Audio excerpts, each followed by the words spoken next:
De volta com o nosso prazer em conhecer, você pode participar através do nosso e-mail tvais@tvais.com.br. Essa semana toda a gente falando sobre a hipnose e eu tenho aqui também um livro sobre mitologia grega. A gente até já falou um pouquinho sobre isso, né, Adriano, sobre a mitologia grega. Na próxima semana a gente vai falar um pouco mais, mas a gente tem esse livro aqui de Junito de Souza Brandão, que é sobre mitologia grega. Olha só, um livro bem bacana, bem completo, para você que gosta, quer se aprofundar, quer conhecer, nunca ouviu falar, enfim, mitologia grega, que é da editora Vozes, correto? E a gente vai sortear esse livro aqui no final desse mês, né? No finalzinho do mês a gente vai sortear esse livro. Então, se você quiser participar dessa promoção, manda um e-mail para a gente, tvais@tvais.com.br, e vai estar concorrendo ao Mitologia Grega da editora Vozes. Bom, seguindo o nosso programa aqui sobre a hipnose, a gente está falando sobre a sugestibilidade, né, da pessoa, né, a propensão que a pessoa tem para ser hipnotizado ou não. Aí o cara vai lá e escolhe, já sabe, observa, vê as pessoas que têm essa propensão para poder trabalhar com elas. Aí o segundo passo é o quê? Não, então a gente estava nessa questão, você perguntou qual a aplicabilidade disso, ou se isso tem sido usado assim de forma não correta, vamos dizer assim, se é assim que eu entendi a tua pergunta, né? Sim. Eu tenho observado isso, né? Tem, assim, muitos profissionais sérios, né, tanto da área da saúde, como da área religiosa também, né? Mas também tem algumas pessoas aí que ficam utilizando essa ferramenta em benefício próprio, né? E às vezes não utilizando propriamente a ferramenta, mas uma parte da ferramenta, né?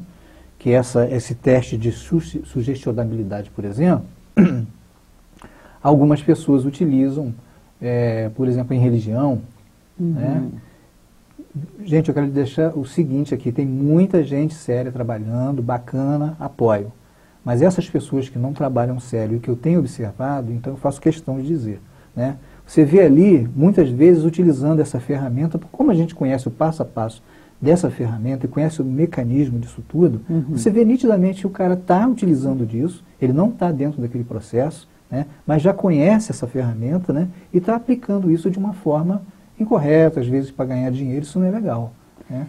Mas essas pessoas que, por exemplo, que você está citando isso, né, que estão usando isso de uma forma não muito correta, não como ética, deveria ser, será que essas pessoas realmente têm esse conhecimento total, geral, da hipnose e aplica de uma forma, enfim, aplica para ter alcançar um objetivo próprio? Eu acredito que sim. Pelo passo a passo da técnica, né? Essa técnica, como você está vendo aqui, ela tem um passo a passo, né, para atingir o objetivo final. E a gente observa que esse passo a passo está sendo utilizado. Entendi. Né? Então você vê aquilo nitidamente. A pessoa ali. sabe exatamente o que está fazendo. Sabe, quando, por exemplo, né, alguns pedem, vamos ficar todos de pé. Para que ficar de pé? Né? Então o sujeito fica de pé. Aí, de repente, alguém começa a falar alguma coisa, e o sujeito envolvido naquela fala toda, né? E a gritaria, muitas das vezes, né? Aí começa a confundir a mente, porque se começa a gritar muito, depois fala de Deus, depois fala, sabe, uma coisa mais baixinha, coisa e tal, o cérebro não consegue processar, é muito isso aí, né?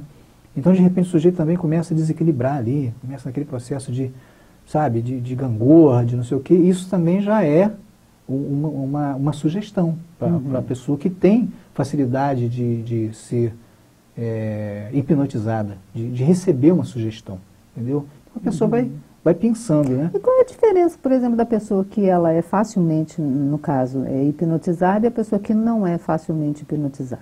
A diferença é que esses fenômenos, né, como, por exemplo, quando você vai entrar nessa fase de saber utilizar a técnica da sugestão, porque são técnicas, eu mostrei aqui, a do dedo, né, o dedo querendo, né, a bola de energia, puxando a mão, né? Quando você começa a usar esse, né, o balão, puxando uma mão, descendo a outra com peso, né, isso aí não é hipnose. Isso aí é uma sugestão que você está dando. Você não está hipnotizando. Isso é para você pegar e pescar a pessoa. Sim. Aí você perguntou qual é a diferença. A diferença é que esse outro, ele não vai entrar nesse jogo. Não, então, mas por quê? Por que um entra e o outro não? Porque um tem a questão da facilidade, né, da sugestão, trabalha melhor a fantasia, se deixa levar, né, pela fantasia. O outro já não quer mais saber disso, né? E engraçado que alguns teóricos até dizem que isso tem muito a ver com a idade. Quanto mais madura é a pessoa, menos sugestionável ela é.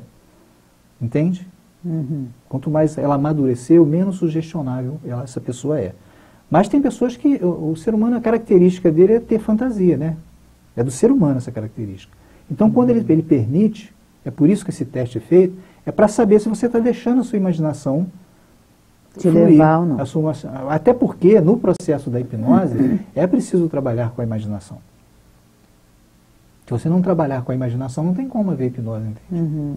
Tem que sair da mente racional. Eu não sou uma pessoa facilmente hipnotizável. Hipnotizado, falei uma bobagem. Vamos ver isso até o final do programa, né? Não é que eu já fiz curso de teatro. Ah, sei. Da sementinha, né? Agora você é uma sementinha. Agora você vai começar a brotar. Agora você é uma flor. Certo.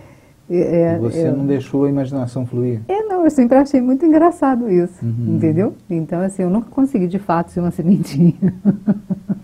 Olha, foi muito bom você falar disso. Tem um processo na psicologia junguiana que chama-se imaginação ativa, né? Onde você vai trabalhar esses processos da fantasia e conversar com o seu reino interior, né? Tem outros processos também que a gente trabalha com barro, né? Com a pintura, essa coisa toda, né?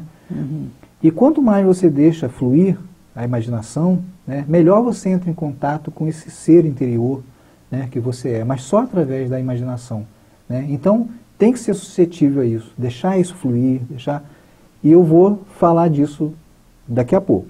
Beleza. Então vamos hoje terminar o nosso prazer em conhecer e a gente volta amanhã falando mais sobre a hipnose, mas antes, não esquece que a gente tem aqui mitologia grega para você. tvaice@tvaice.com.br. Até amanhã.